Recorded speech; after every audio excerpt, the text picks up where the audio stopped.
Next, we move to our public hearing. Through the chair, this is not a public hearing, it's just a site plan approval. Okay, just a site plan. Thank you.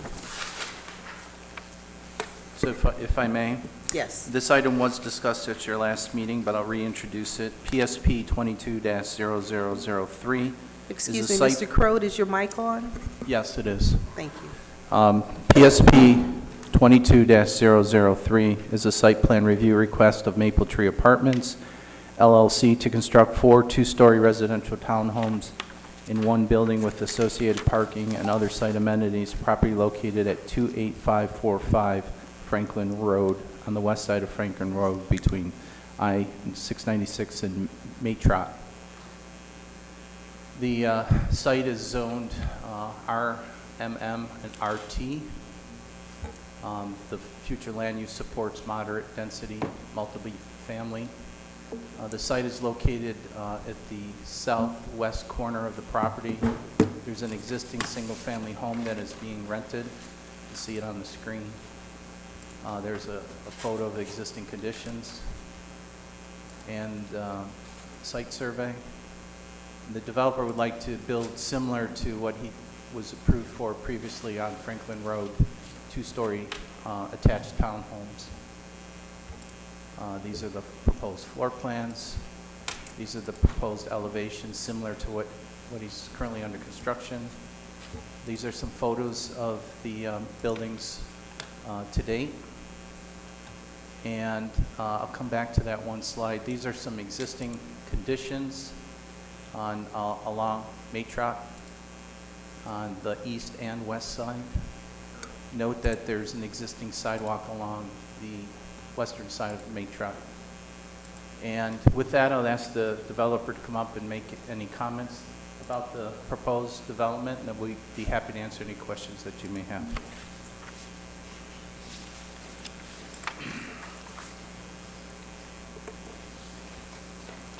Good evening, Roger Scher, 31300 Orchard Lake Road, representing Maple Tree LLC, and a proposal to build this new 4-unit building under RT zoning, replacing the old single-family house now existing on the property. As reviewed in study session, we're making this proposal based on several factors. One, we are well within the Article 6 under RT zoning. We meet the density requirements. We're harmonious within the community, not detrimental to any of our neighboring communities, and also consistent with the master plan. We're on a practical level replacing this old house. Many code violations, I'm sure, exist in the old building with a new building, which will be very much up to date, consistent with the new building code. Third, as also mentioned in the study session, we're a gated community. We have a series of perimeter series of fences and walls around the community, providing safety and security to our residents. Discussion of a sidewalk and breaching this fence came up in earlier meetings. We're hoping not to have to breach this fence and connect to a sidewalk, which none of our residents want. They certainly don't want pedestrian traffic of outsiders within the community, nor do they want pedestrian traffic close to any surrounding fence outside of the community. They're concerned about who's walking around, and that's why they moved to a gated community. Under the overriding concern the council has for the safety, health, and welfare of its residents, we think the council has authority this evening to approve this site plan and provide us with the kind of site plan we're seeking. And finally, in the study session, there was discussion of the sidewalk along Matrot as required when the site plan was approved, gosh, over 40 years ago. At that time, the developer sought and received a waiver for this connection and was granted this waiver. To the extent this waiver was granted and currently exists, see why I would go back to a zoning board of appeals to seek something that already exists. The waiver at the time was based on when the city feels this connecting sidewalk would be necessary, and after 40 years, without having this connection installed, why now? We're upgrading the community, spending money within the community to upgrade existing buildings. We're only seeking site plan approval tonight to replace an old building that, once again, it's an outlier. It's not harmonious within the community, which is exactly what the city does not want to exist. That's what the ordinance requires, that we only construct a new building if it is harmonious within the community. So we're replacing the outlier. Once again, to the extent the waiver already exists, I don't know what I would go to a ZBA for, to ask for something that already exists. To the extent it's based on council's feelings of when we should install a sidewalk, well, and connect to a sidewalk after 40 years, again, I don't see what rationale could possibly exist. Again, it's similar to the argument of a bridge to nowhere. So that's all I have in my presentation. Be glad to answer any questions. Okay, thank you. If I could, I just do want to spend a little bit of time on this sidewalk connection. We revisited the issue.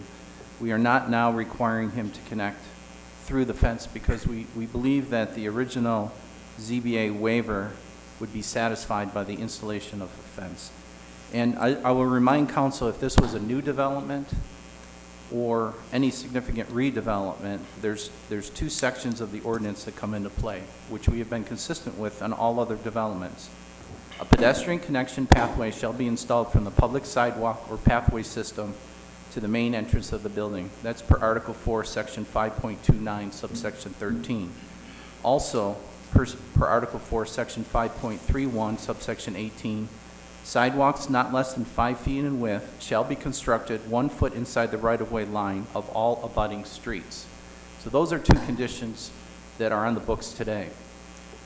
In reviewing the past ZBA waiver, and if you indulge me for just reading the conditions, a 5-foot wide sidewalk was indicated on the approved site plans, SP 554 in 1978. So it was shown and approved as a sidewalk. Per the ZBA case 79-103, Mr. Richard Rosen, representing Maple Tree, sought a waiver of the construction of the sidewalk because there would be no access from the property to the sidewalk, and Matrot was a gravel road with a few houses on it. Planning staff noted that Matrot was a dead-end road at the time and little traffic, but noted that there could be development in the future and that a bond should be taken to cover the cost of installation. The Zoning Board of Appeals agreed to give a temporary waiver on the construction of the sidewalk along Matrot based on the finding that the prevailing development in the area doesn't warrant a sidewalk. However, they did set a condition that the appellant post with the city a bond or suitable instrument which will ensure the construction of the sidewalk at the time when the city feels it is required. The nature of the instrument to be determined by the city attorney's office. There is a covenant signed by the appellant in August of 1980 that states they will build or cause to be built a sidewalk on that certain easement previously granted to the city of Southfield as recorded in LIBOR 7429, page 819, and shall be 5 feet wide and 850 feet long. Note there is no indication of a bond received. I've had a discussion with the city engineer, and we both agree this is now the time that the sidewalk should be constructed. And that is part of our recommendation of approval. Otherwise, we're in favor of this project, and we need to honor what was previously given as a temporary waiver. Thank you. Thank you. Council? Okay. Councilman Mandelbaum? To Mr. Crowe, just so I understand, so we're not requiring with the sidewalk for them to go through the fence, but we're still asking them to put a sidewalk around the perimeter? Per per our ordinance and per the previous CBA waiver. Okay. That meets the intent of what we were trying to initially get to, is meeting the spirit of the regulation. Right, and that's something that we're doing now throughout all developments in the city. As you recall, and we get the argument, building the sidewalk to nowhere, but you got to start somewhere. Right, And I'm very proud, the city administrator and the city engineer and myself, we have constructed over 19 linear miles of sidewalks and pathways over the last decade. Some of them being small pieces like developers, and others being more significant non-motorized trails or bike lanes. But we have striven to make our community more pedestrian-friendly and safe. okay, thank you. Councilwoman Banks? Thank you. Mr. Crode, can you please show us on the slide presentation, where is the sidewalk and where is the gate? Well, Can you- as Mr. Sherrod indicated, there's a gated entrance off of Franklin for vehicles. Right. And at the time, I was proposing that a pedestrian gate be installed through the fence to connect to the existing sidewalk located on the west side of Maytrop. Okay, so my question is where, I'm very familiar with this Okay, project. so if you could look at Okay. up here, this would be the extent of the sidewalk that would need to be constructed. Where's Franklin Road? Franklin Road is right here, and it curves around and Matriot connects to Franklin Road, up here. And This where's is- the fence? The fence runs along the property, along the western property line of Maple Tree. So how much of a sidewalk would he be required to put in outside of the fence? Well, according to, I think, the previous site plan, there's approximately 858 feet long. Can you show us on this picture? Yeah, so where? it'd be from the corner of his property north to where the property terminates. So it'd be this stretch along Matrop. There's the- currently sidewalks on the west side that were installed as part of this development, but there are no sidewalks along the east side of Matrop. So if there's sidewalks on the west side, we have many, many, many situations where there's sidewalks on one side of the street versus the other. And that unfortunately has been past practice, but as you know, as new development or redevelopment comes in, based on this requirement, we've been requiring the developers to install the sidewalk. I had proposed a compromise by just having the connection across the street, but that was before we looked into the conditions of the waiver that was previously granted that said this was only a temporary waiver, and when development took place, the city can cause that sidewalk to be installed. And the petitioner, at his own goodwill, installed the sidewalk along Franklin Road? It wasn't part of necessarily his goodwill, it was a requirement of the previous approvals. So where there was no sidewalk, based on this condition, they installed the sidewalks on Franklin. And how many square feet was that? I don't recall what that was. Approximately, give or take. It probably about 50 to 60% of what's being required here. That's what I thought. So this plan, should we approve it tonight, does this include the sidewalk or does not include the sidewalk outside of the fence? Our recommendation, based on the previous approvals, the condition would be to install the sidewalk on the outside of the fence, 1 foot in the right-of-way line along Matrop, adjacent to his property. That would be the recommended condition of approval. But there is a sidewalk across the street from his property for Partially. the residents to walk on, For the residents of that development. for the residents of that development to walk on.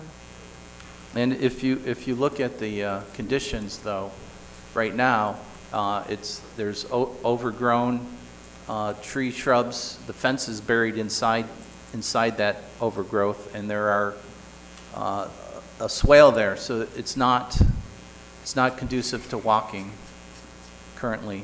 On the present sidewalk? No, across the street, adjacent to the petitioner's property. So There's no sidewalk at all.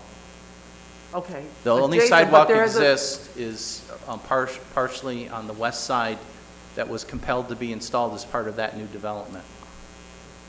But there is a sidewalk across the street from this. For this section from this beginning of this development down to here.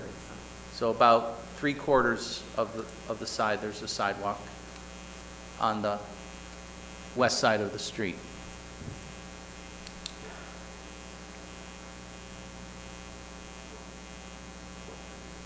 I understand what he's saying. I mean, if there was no sidewalk there, I would agree, and,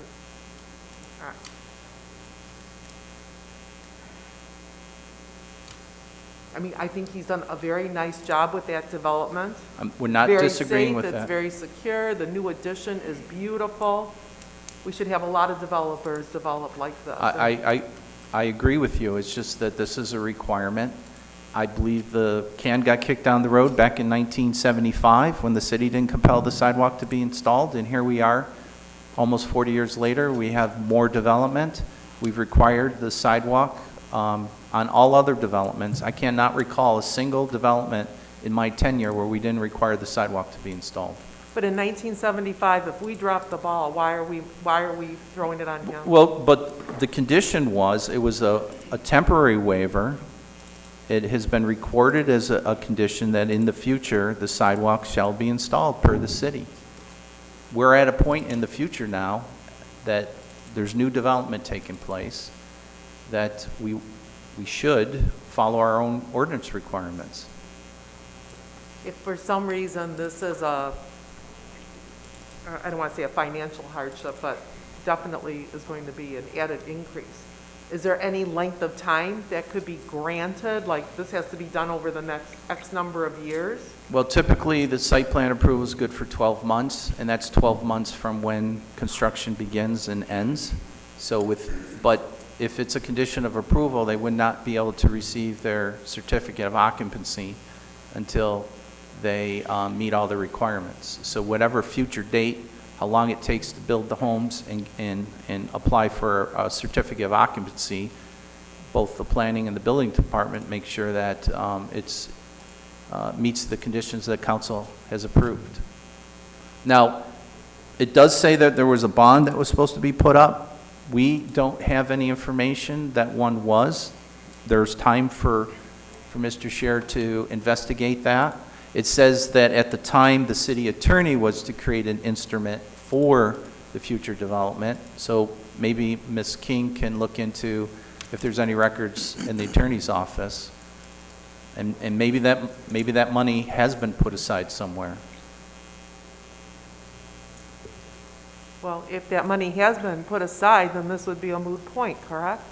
Well, then the bond would be cashed to be used for the installation of the sidewalk or partial installation of the sidewalk. Okay, and we weren't aware of that until this point today? Well, it was as a result of last meeting that we looked into the sidewalk issue that this came up.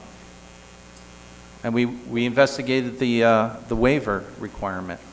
Because we were confused that the original site plan showed a sidewalk that was approved that should have been constructed. So we didn't know how that was not constructed at the time until we looked into and found that a temporary waiver was granted. I personally feel we should approve this, but without the sidewalk, but that's just my personal opinion. If that's, again, our recommendation is to follow the ordinance and have it installed, council can make the condition subject to the appellant going to the ZBA to get a clarification on it, but that if the ZBA doesn't vote in favor, he'd be compelled to put the sidewalk in or to come back to council. And why would if council approves it without a sidewalk, why does he have to go to the ZBA? Well, because the council can't approve something that's contrary to the ordinance, but you can make a recommendation that he seek a variance or clarification on the issue. We have done that in the past where you recommend approval subject to certain conditions, and that certain waivers be sought and approved by the ZBA. So it's a conditional approval. So that's one option you could have. Our recommendation, conferring with the city engineer, is to have the sidewalk installed per our ordinance. Thank you. Thank you. Councilman Brightwell? I just had another type of question. And I'm supportive of how the planning department wishes to proceed with this. But I just come in, was a market study done before you decided to build this new project?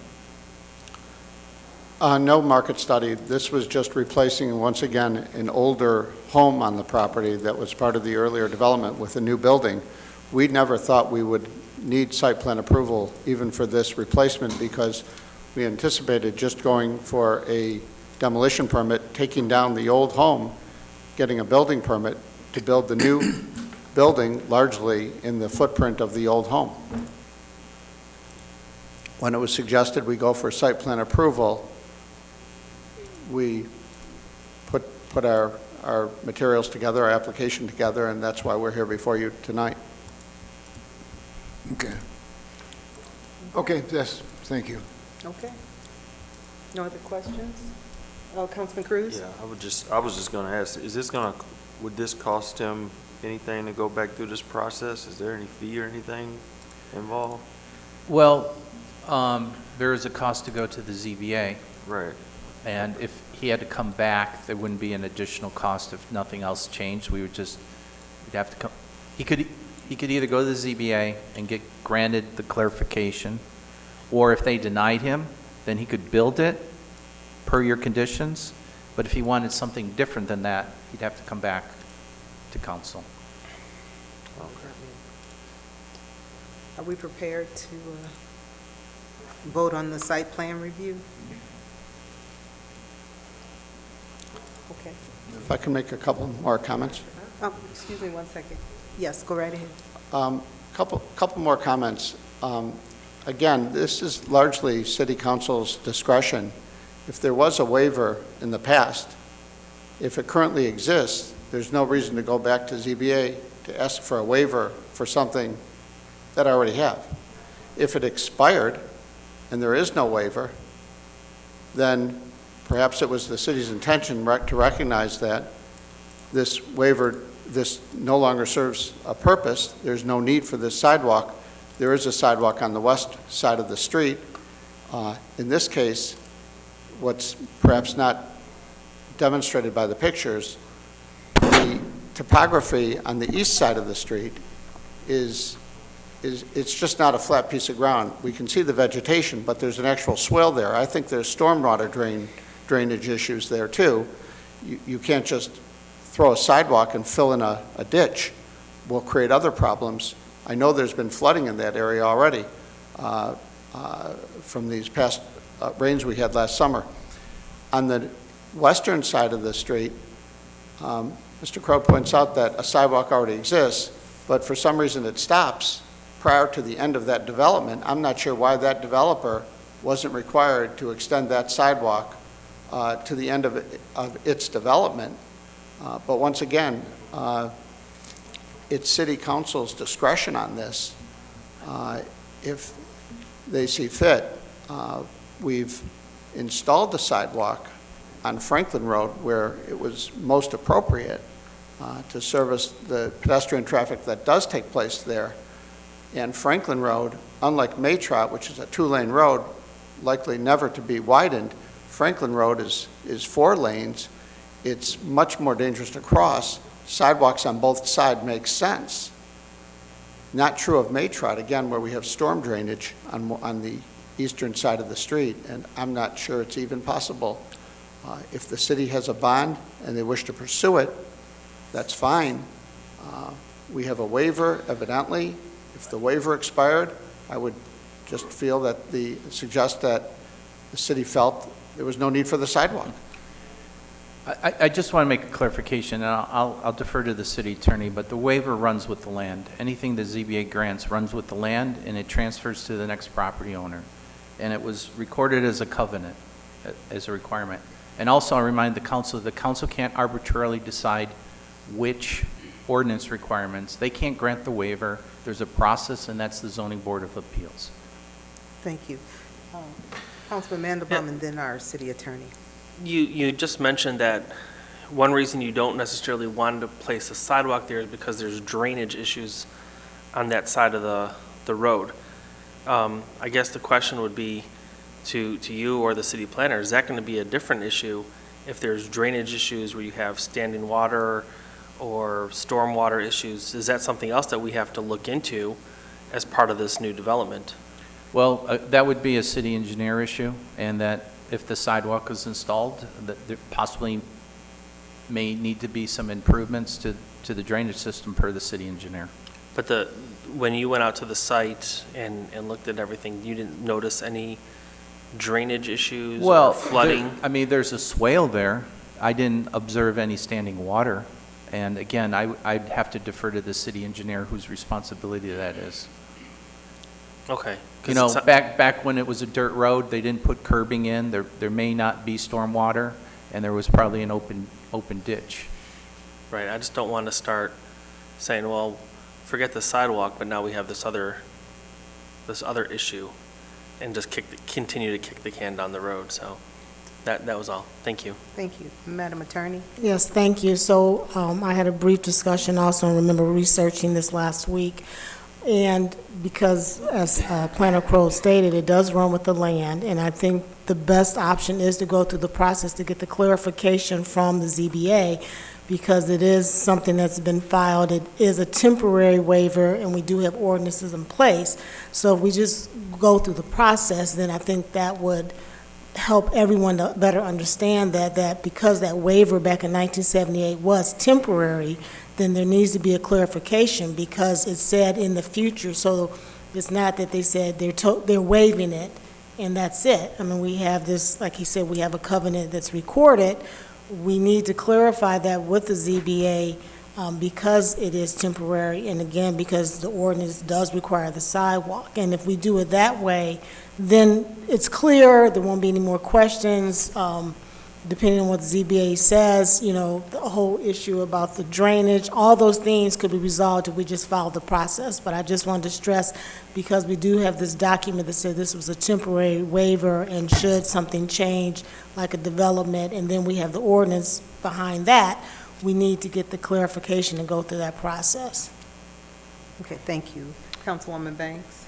I was going to suggest that we table this until we find out, is there a bond or isn't there a bond? The swale situation, can you or can you not develop a sidewalk over that area? And then it's also going to say the waiver, but. And I think that's what the recommendation for the ZBA clarification would do. I think it would answer all those questions rather than us tabling it. I think if we sent it there for a clarification. If we approve this? With the condition. Yes, With the please. condition, or no? Am I misunderstanding? I'm totally confused right now. Well, if we want to save the developer some time, you could approve it with the condition of a clarification from the ZBA. Since it is a clarification, I can talk to the building official about not having a fee associated with it, and we'll try to get the clarification as soon as feasible. We do have public notice requirements that we have to make, and therefore, if the appellant receives a favorable interpretation, they can proceed, or he can decide to put the sidewalk in, and if there's some intermediate thing, then it possibly could come back to the council, but that's your discretion. Did the city engineer go out and take a look at this? I don't know if she specifically went out and looked at it, but I had a conversation with her last week in preparation of today, and she felt that the sidewalk should be installed. Okay. Okay. Madam President, let me remind you, the planning process at this point is only preliminary engineering. There's been no engineering drawings submitted. If you look at the site and the swales and that, I'm pretty certain the engineer is going to want a substantial amount of engineering. There may be a legitimate reason for a hardship, the site conditions, topography, and that. Remind you that storm water drainage is the developer's responsibility.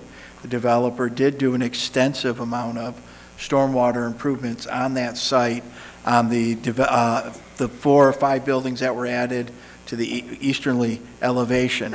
Also, these records, you're talking 47 years ago.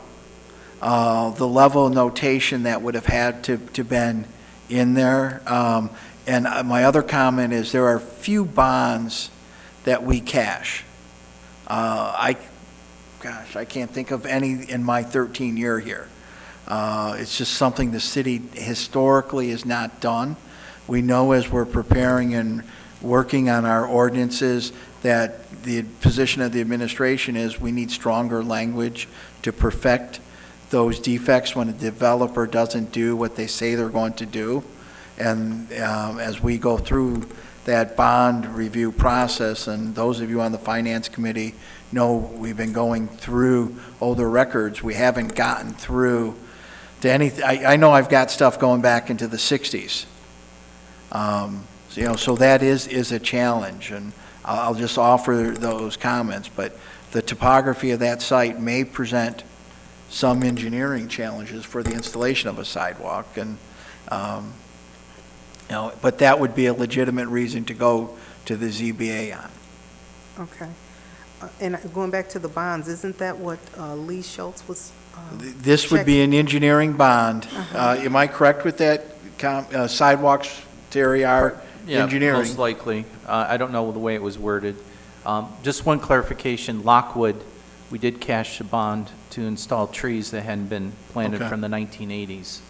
But that is the only one that I'm aware of. Okay.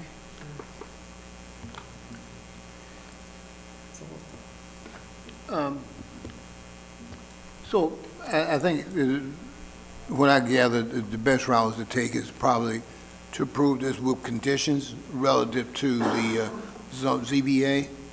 Is that the rational approach we need to take at this particular point in time? That's a question. Well, we have a recommendation that the sidewalk be installed. Right. Council in the past has, in certain cases, recommended approval subject to the petitioner receiving a waiver on certain items. In this particular case, the waiver was granted temporary. So it's really a clarification on what constitutes the time that the sidewalk shall be installed. So you can make this approval conditional upon getting clarification on from the ZBA on this particular requirement. And then the developer can decide whether or not he wants to move forward, if he doesn't get a favorable interpretation, or if we need to come back and revisit this. In the meantime, this would give, I think, the city engineer an opportunity to review the conditions, and that would be put in as part of our findings, asking for interpretation. And we also ask our city attorney to look into their records to see if they can find anything and substantiate what the conditions of the original approval were. And we should also ask, we should also ask engineering to look for the bond too, because I know Lee had some in her area as well. Just because we can't find it in one, it may be somewhere else. That's possible. But I fully understand the developer's confusion. Did we change owners? Is it somebody new? Yes. Okay. And I don't know, Roger, when you took over ownership, but the waivers do run with the land, so. Okay. I'm sorry. No, that's fine. I clearly would like to see the ball keep moving down the road and resolve these issues and not tie up things as unnecessarily. So I would, although this might not hit on every point, I would like to recommend we approve with the review by the zoning board by the ZBA. And that's not stated appropriately, perhaps, but that's the intent of what I'm trying to say. Can this council recommend that we not charge the waiver, the ZBA fee, so that this person doesn't have to pay that additional? Well, I think because it's a clarification, it's not a specific waiver, I'll have to talk to the building official about the fee. About waiving the fee. Okay. Okay, well, that's my motion. If it makes sense to, So you're recommending approval subject to conditions 1 through 6, and then the 7th condition is a modification to what's written to get a clarification from the ZBA on this particular issue. yes. Okay. Support? Okay.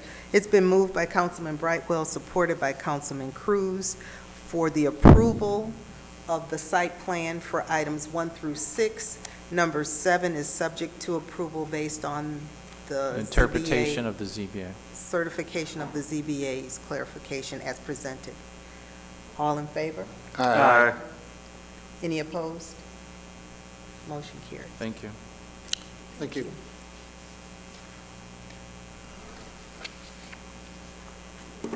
Okay, thank you. Next, we have our presentation and discussion regarding the site plan for the request of Loom Cannabis Company. Yes, this is discussion only. It'll come back next week for your final action. Petitioner is John Abbo, PSP 22-004. Property is located at 26760 Losser Road, located on the east side of Losser between I-696 and M10. General business is the zoning. This was part of one of our 3 medical marijuana provisioning centers that were approved as a special land use, and there was condition upon the site plan approval. They have made some modifications through the course of construction that were not consistent with the original site plan approval, and so therefore they are here tonight to amend their previously approved building elevations, the carport on the north side of the building, and window and door placement. Again, this was the former Sunrise Donuts that had been converted to Loon Cannabis Provisioning Center. These are existing conditions. The carport canopy was constructed larger, more substantial than what was originally approved. Now, in our opinion, this is a better carport than the residential version that was approved, but it is a difference from what was approved on the site plan.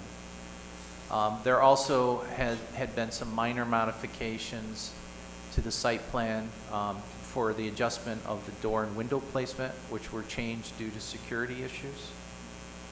And if you look at the side-by-side on the left, me facing the screen, is the previously approved elevations, and the red bubbles show the modifications that were made. We did ask Police Chief Barron and his department to go out and do a re-review of crime prevention issues based on the modifications, and they have concurred that the modifications are acceptable for safety issues. So it does come down to relocation of some doors, closing up of a window, having a new carport installed, and some minor modifications on the site. So with that, I'll turn it over to the developer to just reiterate why some of the changes were made and their process to amend the previous site plan so that they may be able to receive their certificate of occupancy. Good evening, Council. Sahil Mablani with JB Donaldson. We were the general contractor for this site, and as Mr. Crode laid it out, we're seeking an approval for the minor modification of the carport, as well as removal of a window and relocation of the door due to security reasons.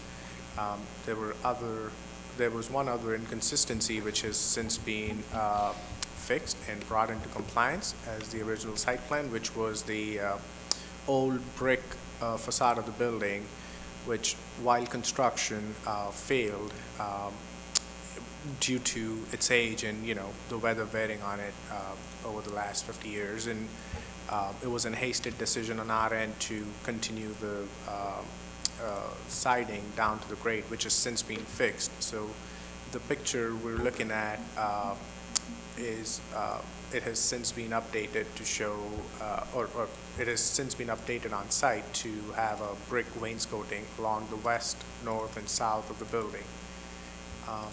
Other than that, we believe we've fulfilled the terms of the site plan, and here seeking approval. Okay. Open to any questions. Thank you. Is there anything else you wanted to add? No, we're in favor of the recommended changes. They did make amends to the major issue of not installing the brick along the base, which they have complied with, so they're not seeking any approvals for that. And we think the modifications make sense. Okay. Council? Councilman Cruz? Yeah, I just have one question. Actually, I don't have any problems with what you're doing. I've walked through different facilities before, so looks like, and we got the police department already taking a look at it for safety purposes and so forth. So it's just a very simple question. The carport, I just wanted to know, is that for parking to come in and out, or are you all doing orders and delivering out to under a carport for people to get their whatever they're coming for? Sorry. So that is the designated curbside parking spot, and so what that carport does is allow for cover, protection from, provide shade and keep them out of the rain if a customer chooses to pick their product via curbside only, so they don't have to exit their car. There's processes in place. An employee comes out, checks their order status, their paperwork, identification, and hands them their product or their order. So they order online, pay online? Yes, they can do either way. I believe they can call. You all just verify online? Yeah, there. correct. Okay, gotcha.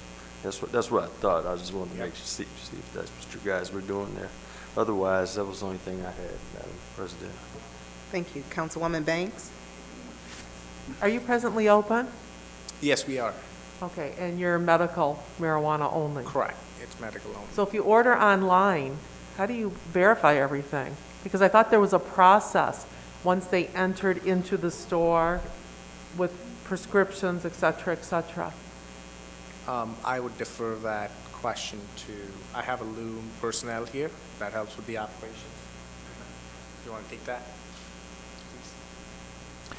Just for clarification, they're under a temporary certificate of occupancy. They need these conditions made for their final certificate of occupancy. But under a temporary, they presently are operating. I know, they are, but Yeah. that's soon to expire. That's why they are here to seek their site plan approval. Oh, okay. Matt Burberry, construction manager for Loom. So regarding the medical. Can you go a little closer to I'm sorry about that. The medical license and the ID is checked in for every single customer, and they confirm they have a valid medical marijuana license to do the purchase. So even if they order online, that process is in place at check-in to where they are able to purchase or they're not able to purchase. There's a significant amount of customers right now that we're turning away because they do not have a medical marijuana license. And I guess this is to the planner. I do not recall approving on the plan where, I know there's you can, like a drive-through, but this is a carport. I don't recall. If you look up here, there's more of a residential size carport that was approved as part of the original approval. So this is what you would find in an apartment complex. I don't know, I can't read that, of 10, 12 feet high. And what they did is construct a more substantial carport. I believe it's 17 feet high at this location, but that was part of the original approval. It just was more of a residential style that required more posts that limited access for the parking. So this is a better plan because it's cantilevered and you don't have the posts that cars or emergency vehicles could damage. And then the door on the lower right, that's the new proposed door? The door on the lower right is just a centering. If you saw, this door was offset to the left. They just centered it with windows on either side. That was approved administratively. But what they did was they removed this window because this was adjacent to the manager's office. And there have been in other parts of the state some break-ins through that window. So they closed that window up, and they also relocated the door on the rear for their employee access. And those changes were approved by the police department. Thank you. Thank you. Councilman Brightwell? This is more of a logistic question. First of all, I know you indicated that the police department has looked at this from a crime prevention standpoint.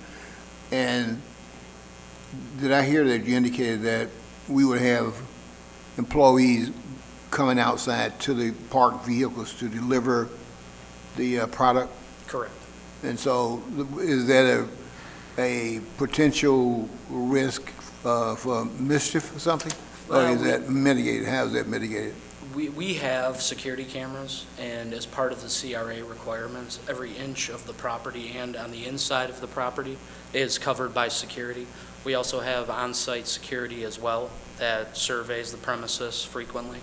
So we've yet to have a problem at any of our 33 locations that are currently open with any sort of theft or malfeasance on the exterior with the curbside process.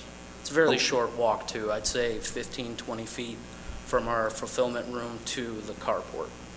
Okay, so you anticipate, because you have these other locations, you don't anticipate a crime being committed on your property outside of your interior of the building? No, we do not. Okay, all right.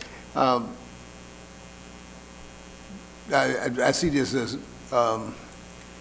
really as a crime of opportunity. Somebody who's really into trying to get some drugs. If you see somebody walking outside with a product, I don't know what goes through people's minds, but maybe it's a minimum opportunity, but I still see it as a crime of opportunity. The other question is, this is more of a structural question, really. The parking structure seem to have a slanted roof and a canopy there coming down, and then the building itself has a roof which is seen to be coming down. Is there, do you have somebody with runoff to keep the water from really coming down on the parked car and or the employee who's moving about or something of that nature? Yeah, the lower side of that carport, there's a gutter system running the entire length of it. So, and then that goes to a downspout that then goes into our parking lot. So essentially, that overhang that's attached to the building and then the carport, there's very minimal space between the two. And then the carport does have its own gutter to facilitate the runoff. Okay, the gutter associated with the building itself.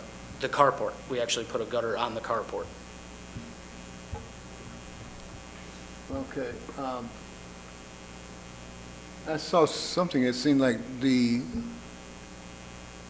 okay, but the building will have a gutter also, will it? Correct, yep. And that gutter will take care of all the water runoff from the building? Yep, that is a flat roof that has its own drainage system that dumps down. Excuse me? That's a flat roof that has its own drainage system with downspouts. Okay. Okay, I thought I saw a rendition that showed that the roof of the building was kind of slanted too, but it's a flat, you said it's a flat roof? For the building? Yes. Yes, yes, Okay. that is a flat roof. Okay, that's it for me. Thank you. Thank you. Councilman Cruz? Yeah, just one other question in terms of the delivery process. Is it delivered, do they come in on the inside in a place to deliver your products, or is it taken from the outside in? Are we talking about the curbside process? No, I'm talking about wherever you're getting your Oh, materials from, right? So do you have like a space for them to drive in and secured to do the transfers, or are they doing it outside and bringing it in? All our product is provided by Secure Transport and recommendation by the CRA and following their guidelines. So with that process, there is a loading zone. They back up to the rear of the building on a sidewalk, and then our fulfillment room, there's an entrance door right to the side there. So between that process, I'd say about 5 feet of exterior exposure during that process. And as previously mentioned, they have security on site who was also part of that process and surveying while it's ongoing. Thank you. That's it. Okay, thank you. Any other comments? Okay, So this item will come back next week for your consideration for approval. thank you. Thank you. Thank you so much. All right.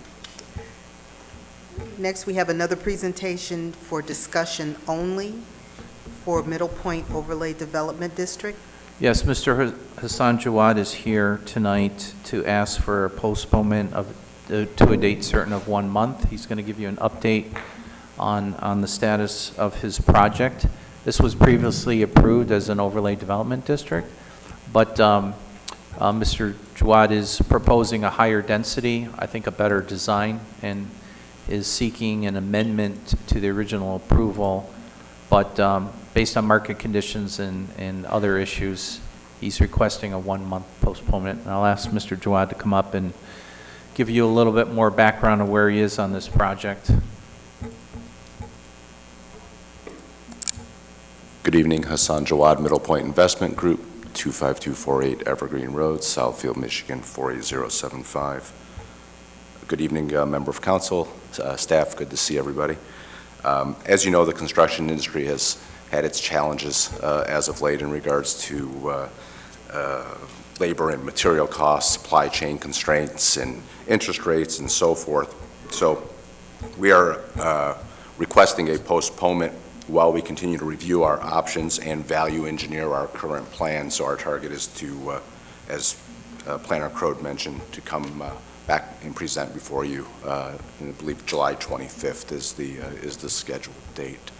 But I'm also here to answer any questions that you may have while I'm here. Thank you. Thank you. Council, any questions, comments? Councilman Mandelbaum? How long are we proposing the change? Well, it'll be, officially you'll act on it next week, and it's a postponement of 1 month. Okay, is that enough time for you, Mr. Jawad? I hope so. I hope so. Okay. If it isn't, I'll let you guys know, but we should be in good shape to come back on the 20th, as I said, back towards the 25th for the final decision to be made. So Okay. you'll see it as at a study session prior to that, but the action would be postponing the public hearing to the 25th. Okay, thank you. All right. No other comments? Okay, you'll come back to us Thank you. next week. Thank you. That's all the planning items we have tonight. Thank you. Thank you.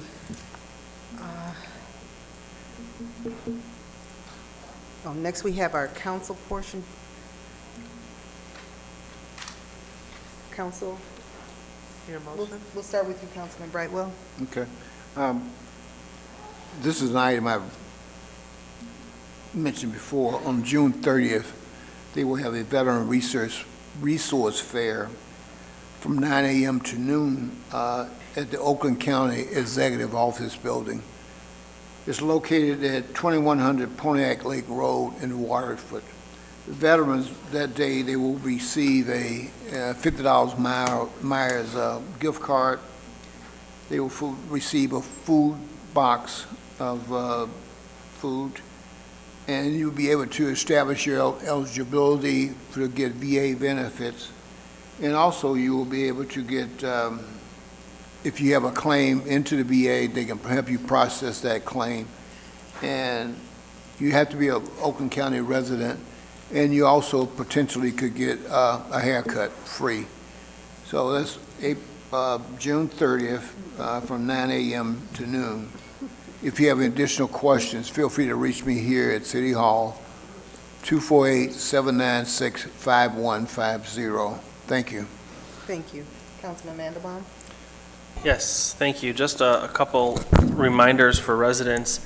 The city is currently seeking nominations for their 2022 Community Pride Award. So if you have any homeowners, condo owners, businesses, neighbors, friends, yourself, feel free to nominate for how well you maintain your yard or beautification, flowers, different things.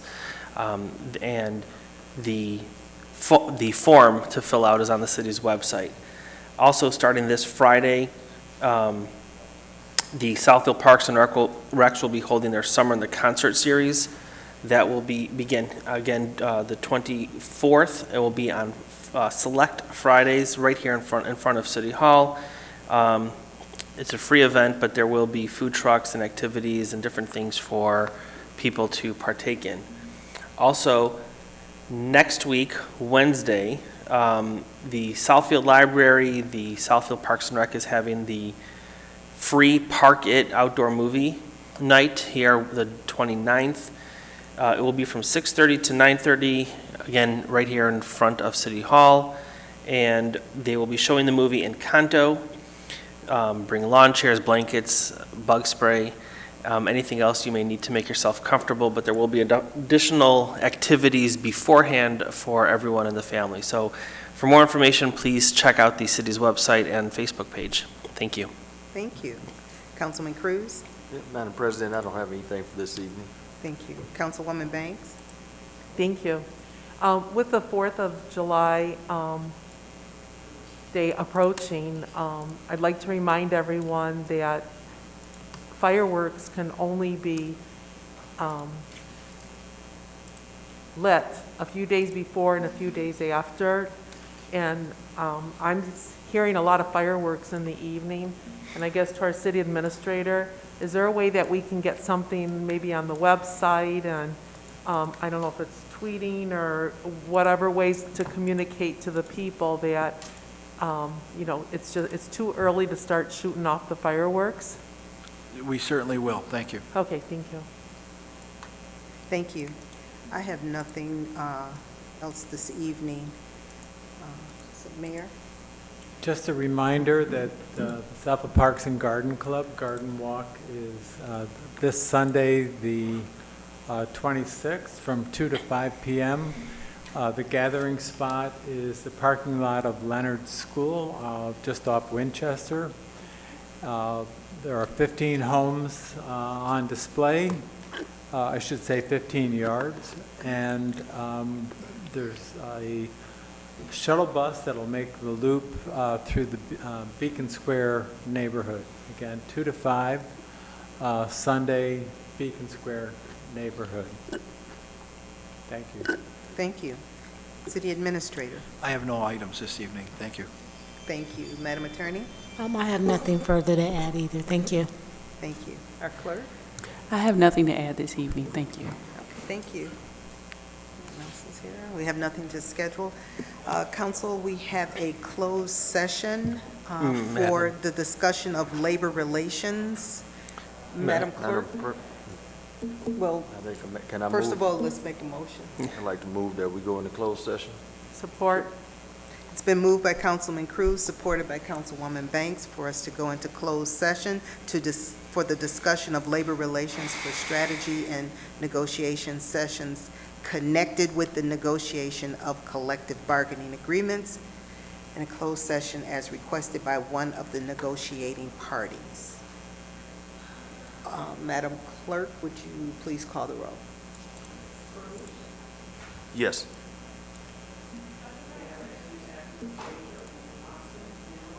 Yes. Yes. Yes. Yes. Thank you. We will now go into closed session. Thank you, everyone.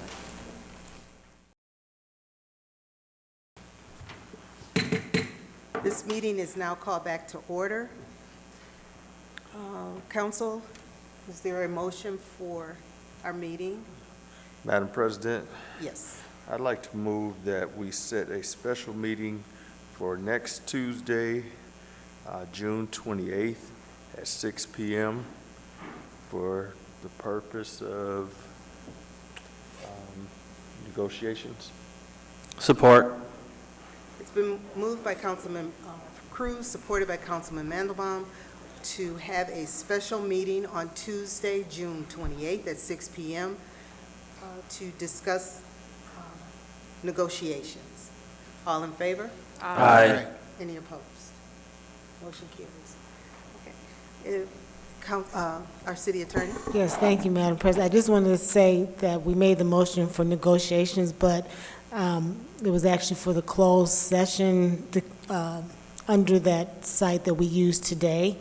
So that's probably something that we should note on the record, that the meeting is going to be in closed session for that specific section. I believe it's 8C of the Open Meetings Act. Thank you. I Should we would- amend it? Can I make that amendment, Madam Clerk? You can't hear me? Oh, okay. I was just saying I want to accept the city attorney's amendment to my motion. I'll support that. Thank you. It's been motioned, and for the amendment, it's been a motion by Councilman Cruz, supported by Councilman Mandelbaum, for the amendment to our special meeting to be in closed session for next Tuesday. All in favor? Aye. Any opposed? Okay. Is there any other business tonight? Madam Chair, did we conclude that we would need only one meeting? Do we need to schedule another meeting? Not tonight. Okay, well, I was just curious, since to conclude, hopefully we bring this whole thing to a conclusion in one meeting. Yep. But we don't want to tentatively set another meeting? Okay, I'm fine. No. Okay. I like getting things out of the way. Uh-huh. Okay, any other business? Seeing none, no other business tonight, I declare this meeting closed. Thank you, adjourned. All right. Thank you.